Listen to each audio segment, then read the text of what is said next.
মাগুরায় শিশু ধর্ষণের ঘটনায় মধ্যরাতে আদালতে শুনানি। প্রধান আসামি হিটুর 7 দিন ও বাকি 3 জনের 5 দিনের রিমান্ড মঞ্জুর।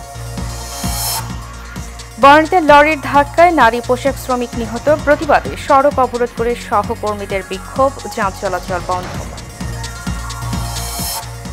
ময়মনসিংহে ট্রাক সিএনজি সংঘর্ষে নিহত 3। টাঙ্গাইলে গাড়ির চাপায় প্রাণ গেল আরও 2 মোটরসাইকেল আরোহী।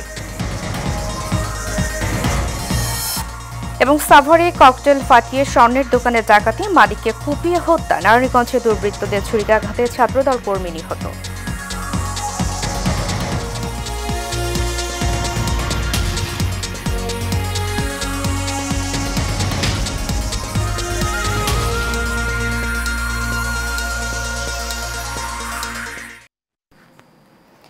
স্বাগত এশিয়ান নিউজে, সাথে আছি আমি উর্মি আক্তার। এতক্ষণ শুনছিলেন বিআরপি কেবল ইন্ডাস্ট্রিজ লিমিটেড সংবাদ শিরোনাম। এবারে চলে যাব পুরো খবরে। মাগুরায় বোনের বাড়িতে বেড়াতে এসে 8 বছরের শিশু ধর্ষণের ঘটনায় অভিযুক্ত আসামিদের নিরাপত্তার শঙ্কায় তিনি আদালতে হাজির করতে পারেনি পুলিশ। পরে মধ্যরাতে রিমান্ড আবেদনের শুনানি হয়।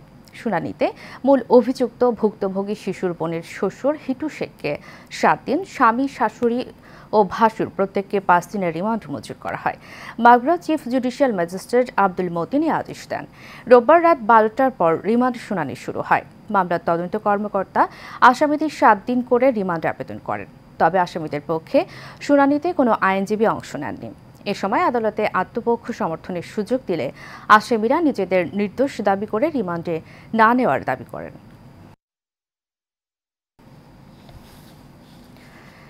রাজধানীর পূর্বাঞ্চলে প্লট জালিয়াতির ঘটনায় সাবেক প্রধানমন্ত্রী শেখ হাসিনা সহ তার পরিবারের সদস্যদের বিরুদ্ধে 6 মামলার চার্জশিটের অনুমোদন দিয়েছে দুর্নীতি দমন কমিশন দুদক। সংস্থাটির চেয়ারম্যান আব্দুল মোমেনের নেতৃত্বে 3 সদস্যের কমিশন আদালতে এই চার্জশিট দাখিলের অনুমোদন দেয় বলে জানা গেছে। এর মধ্য দিয়ে ক্ষমতাচ্যুত হওয়ার 7 মাস পর প্রথম কোনো দুর্নীতির মামলায় বিচারের মুখোমুখি হতে হচ্ছে শেখ পরিবারের সদস্যদের। চার্জশিটে আসামির তালিকায় নতুন করে যুক্ত করা হয়েছে সাবেক গৃহায়ন ও গণপূর্ত প্রতিমন্ত্রী শরীফ আহমেদ ও শেখ হাসিনার সাবেক এপিএস মোহাম্মদ সালাউদ্দিনের নাম। দুদক বলছে, পূর্বাঞ্চল নতুন শহর প্রকল্পে 2022 সালে প্রভাব খাটিয়ে 10 কাঠা করে 6টি প্লট বরাদ্দ নেন সাবেক প্রধানমন্ত্রী শেখ হাসিনা ও তার পরিবারের সদস্যরা। এ ঘটনায় গত জানুয়ারিতে শেখ হাসিনা, শেখ রেহানা ও তাদের সন্তান সহ 14 জনের বিরুদ্ধে 6টি মামলা করা হয়।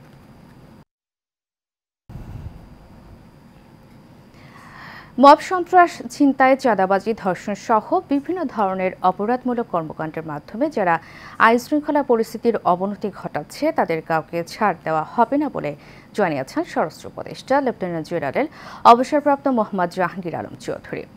ভোরের রাজধানীর তেজগাঁও, ধানমন্ডি, শাহবাগ ও নিউ মার্কেট থানা পরিদর্শনকালে সাংবাদিকদের এক প্রশ্নের জবাবে এ কথা বলেন তিনি। এ সময় বিভিন্ন অপরাধ ও আইনশৃঙ্খলা বিঘ্নকারী কার্যক্রম রোধে আইনশৃঙ্খলা বাহিনীকে আরও কঠোর হওয়ার নির্দেশ দেন স্বরাষ্ট্র উপদেষ্টা। মোহাম্মদ জাহাঙ্গীর আলম চৌধুরী বলেন, রমজানে আইনশৃঙ্খলা পরিস্থিতি স্বাভাবিক রাখতে সরকার বদ্ধপরিকর। এ লক্ষ্যে রাজধানীর গুরুত্বপূর্ণ পয়েন্টে প্রায় শতাধিক তল্লাশি চৌকি বসানো হয়েছে ও অপরাধপ্রবণ এলাকায় টহল সংখ্যা বাড়ানো হয়েছে। এসব চেকপোস্ট এবং টহল দলের রাত্রিকালীন কার্যক্রম মনিটরিং করার জন্য স্বরাষ্ট্র মন্ত্রণালয়ের বিভিন্ন পর্যায়ের কর্মকর্তাদের নিয়মিত দায়িত্ব দেওয়া হয়েছে। রাজধানীর বনানীতে সড়ক দুর্ঘটনায় এক পোশাক শ্রমিক নিহত হয়েছে। এ ঘটনার প্রতিবাদে সড়ক ও এলিভেটেড এক্সপ্রেসওয়েতে যান চলাচল বন্ধ করে রেখেছেন নিহতের সহকর্মীরা। ভোর 6টার দিকে এই ঘটনা ঘটে। জানা গেছে, দুর্ঘটনায় এক শ্রমিক মারা যাওয়ার পর গার্মেন্টস কর্মীরা বনানীর চেয়ারম্যান বাড়িতে 2 পাশের সড়ক অবরোধ করে। এতে ঢাকা ময়মনসিংহ মহাসড়কের 2 পাশে যান চলাচল বন্ধ হয়ে যায়। গার্মেন্টস কর্মীরা এলিভেটেড এক্সপ্রেসওয়ের বনানীতে নামার র্যাম্পও বন্ধ করে রেখেছেন। ফলে বনানীগামী যানবাহনগুলো এক্সপ্রেসওয়ে থেকে নামতে পারছেন না। এতে পুরো এক্সপ্রেসওয়েতে তীব্র যানজট দেখা দিয়েছে। পরিস্থিতি নিয়ন্ত্রণে কাজ করছে পুলিশ।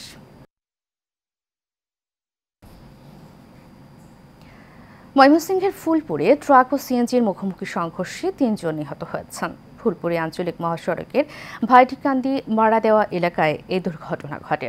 এ সময় সিএনজিতে থাকা আরও 3 যাত্রী আহত হয়েছেন। পরে স্থানীয়রা তাদের উদ্ধার করে ময়মনসিংহ মেডিকেল কলেজ হাসপাতালে পাঠায়। তাদের অবস্থা আশঙ্কাজনক বলে জানিয়েছেন চিকিৎসক।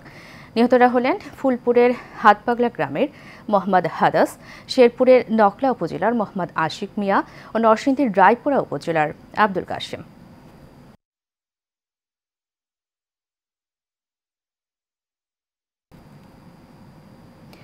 টাঙ্গাইলের কালিহাতীতে গাড়ির ধাক্কায় মোটরসাইকেল চালক ও এক আরোহী নিহত হয়েছেন। ভোর 6:30টার দিকে ঢাকা টাঙ্গাইল যমুনা সেতু মহাসড়কের কালিহাতীর কামাখ্যা মোড় এলাকায় এ দুর্ঘটনা ঘটে। যমুনা সেতু পূর্ব থানার অফিসার ইনচার্জ শেখ মোহাম্মদ রুবেল জানান, খবর পেয়ে মরদেহ ও দুর্ঘটনা কবলিত মোটরসাইকেলটি উদ্ধার করা হয়েছে। নিহতদের নাম পরিচয় শনাক্তে কাজ চলছে। এদিকে ময়মনসিংহের শেরপুরে ট্রাক সিএনজি সংঘর্ষে 3 জন নিহত হয়েছে।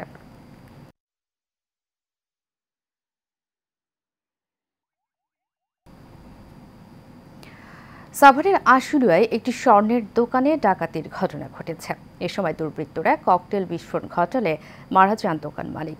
গেল রাত 9টার দিকে নয়ারহাট এলাকায় এই দুর্ঘটনা ঘটে। পুলিশ জানায়, রাতে তারাবির নামাজ থাকায় বাজারের বেশিরভাগ দোকান বন্ধ ছিল। এই সুযোগে 4 জন অস্ত্র হাতে দিলীপের স্বর্ণের দোকানের সামনে ককটেল বিস্ফোরণ করে আতঙ্ক সৃষ্টি করে। এক পর্যায়ে তারা দিলীপকে সামনে ও পেছনে থেকে ছুরিকাঘাত করে গুরুতর আহত করে। এ সময় তার স্ত্রীর হাতে থাকা ব্যাগ নিয়ে পালিয়ে যায় দুর্বৃত্তরা। পরে দিলীপকে উদ্ধার করে হাসপাতালে নিলে চিকিৎসক মৃত ঘোষণা করেন।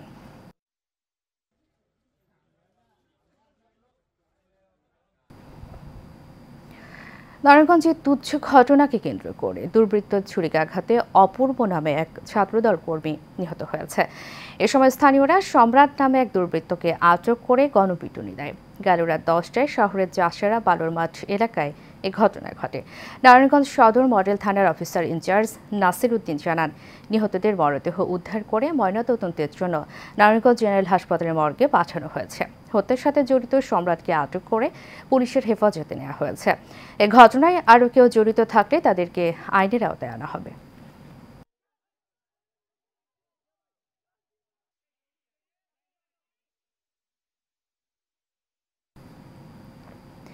জলবায়ু পরিবর্তনের কারণে পৃথিবীর বিভিন্ন শহরে দিন দিন বাড়ছে বায়ু দূষণ।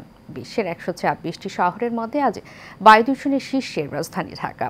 সকালেও শহরটির বাতাস খুবই অস্বাস্থ্যকর অবস্থায় রয়েছে বলে জানিয়েছে আন্তর্জাতিক বায়ুমান প্রযুক্তি প্রতিষ্ঠান IQPR। সংস্থাটির তথ্য অনুযায়ী বিশ্বের 126টি শহরের মধ্যে দিন সকাল 7:30টায় 237 স্কোর নিয়ে বিশ্বের দূষিত শহরের তালিকায় প্রথম স্থানে রয়েছে ঢাকা। 223 স্কোর নিয়ে তালিকার দ্বিতীয় স্থানে পাকিস্তানের লাহোর। 101 থেকে 150-এর মধ্যে হলে বাতাসের মান সংবেদনশীল গোষ্ঠীর জন্য অস্বাস্থ্যকর। AQI স্কোর যত বাড়বে বাতাস তত ঝুঁকিপূর্ণ হিসেবে বিবেচনা করা যায়, যা বাসিন্দাদের জন্য গুরুতর স্বাস্থ্য ঝুঁকি তৈরি করে।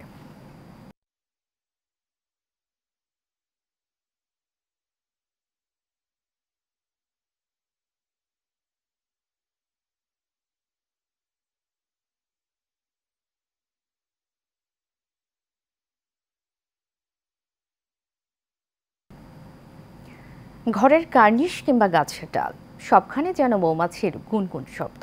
একে একে বসেছে 21টি মৌচাক। এমন দৃশ্যের দেখা মিলবে রাজবাড়ীর গোয়ালন্দ উপজেলার চরমহিদাপুর গ্রামের রশিদ মোল্লার বাড়িতে। বাড়িটি এখন এলাকায় মৌমাছির বাড়ি হিসেবে পরিচিত। রাজবাড়ী থেকে SM রাসেল কবিরের প্রতিবেদনে জানাচ্ছেন সঞ্জিদা হক।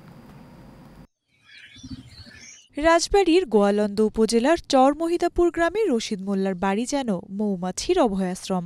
বাড়ির একটি টিনের ঘর ও তার আশেপাশে কাঁঠাল, বরই, মেহগনি ও জিকে গাছে বসেছে অন্তত 21টি মৌমাছির চাক। গত 4 বছর ধরে রশিদ মোল্লার বাড়িতে এভাবেই বাসা বাঁধে মৌমাছি। সরিষার ফুল ফোটার সময় মৌমাছিরা বাসা বাঁধতে শুরু করে। এরপর আমের মুকুল ফোটা শেষ হয়ে গেলে মৌমাছি চলে যায়। আবার ফুল ফোটার সময় হলে এসব মৌমাছিরা ঝাঁকে ঝাঁকে ফিরে আসে। মধুর মাছির চাক এরকম আমার জীবনে কখনো দেখিনি। এক জায়গা অনেকগুলি চাক, অনেক সুন্দর লাগতেছে, অনেক ভালো লাগতেছে। একই বছর মনে করেন 4-5টা ছিল, এবার 21টা চাক। 20 দিন পর পর কাটে, 20 দিন পর পর 10 কেজি 12 কেজি করে মধু। এখানে কারো তেমন কোনো ক্ষতি হয় না, এখন তো এরকম শোনা যায় নাই। আর মধু ধরেন ন্যাচারাল মধু, এটা তো আর বলার কোনো অপেক্ষা রাখে না যে ভালো না মন্দ। প্রাকৃতিকভাবে গড়ে ওঠা মৌমাছির মধুর দাম ও চাহিদা বেশি। এছাড়া এই মৌমাছি নিরীহ হওয়ায় কারো ক্ষতি করে না বলে জানায় এই কর্মকর্তা। যদি কোনো মৌ ব্যবসায়ী বা মৌ চাষ যারা করে তারা এখানে আসতে চায়, আমরা তাদেরকে সাদরে গ্রহণ করি এবং তাদেরকে যত রকম সাহায্য করা লাগে আমাদের কৃষি দপ্তরের পাশে। এসব চাক থেকে প্রতি মাসে মধু সংগ্রহ হয় 12 থেকে 15 কেজি পর্যন্ত। সঞ্জিদা হক, এশিয়ান টেলিভিশন।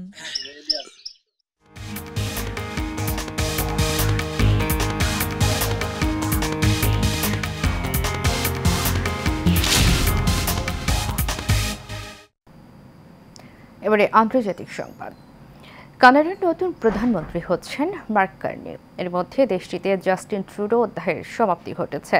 কয়েকদিনের মধ্যে ট্রুডো তার কাছে ক্ষমতা হস্তান্তর করবেন। রোববার রাতে মার্ক কার্নিকে নতুন দলীয় নেতা হিসেবে নির্বাচিত করে কানাডার ক্ষমতাসীন দল লিবারেল পার্টি।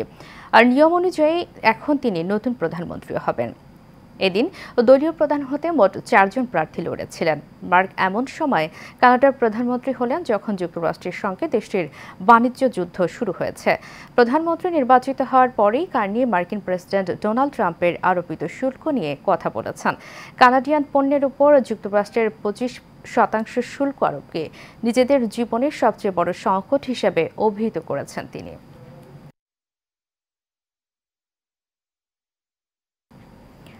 গাইবান্ধায় এখনও সংকট কাটেনি ভোজ্য তেলের। বিভিন্ন দোকান ঘুরেও মিলছে না বোতলজাত সয়াবিন তেল।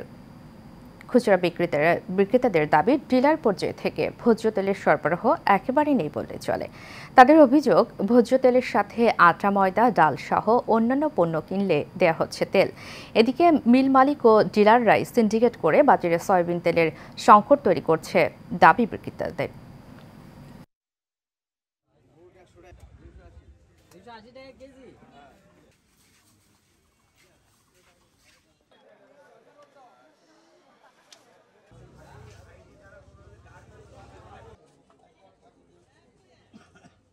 ওটা মনে করেন যে এক কার্টুন তেল নিলে মনে করেন 10 কেজি চাল নেওয়া লাগে।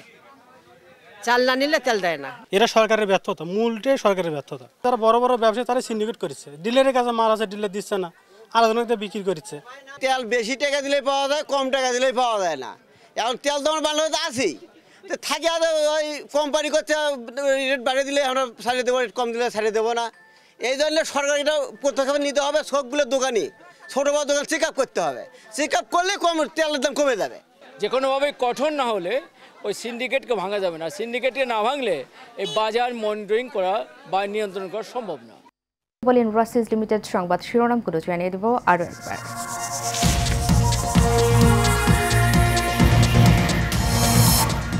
মাগুরায় শিশু ধর্ষণের ঘটনায় মধ্যরাতে আদালতে শুনানি। প্রধান আসামি হিটুর 7 দিন ও বাকি 3 জনের 5 দিনের রিমান্ড মঞ্জুর। বনানীতে লরির ধাক্কায় নারী পোশাক শ্রমিক নিহত। প্রতিবাদে সড়ক অবরোধ করে সহকর্মীদের বিক্ষোভ, যান চলাচল বন্ধ। ময়মনসিংহে ট্রাক সিএনজি সংঘর্ষে নিহত 3। টাঙ্গাইলে গাড়ি চাপায় প্রাণ গেল আরও 2 মোটরসাইকেল আরোহী।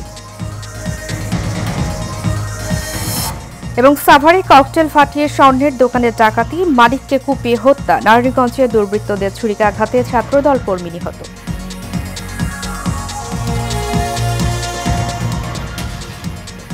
এশিয়া নিউজ এ পর্যন্তই। পরবর্তী সংবাদ দেখার আমন্ত্রণ জানিয়ে শেষ করছি। ধন্যবাদ সবাইকে।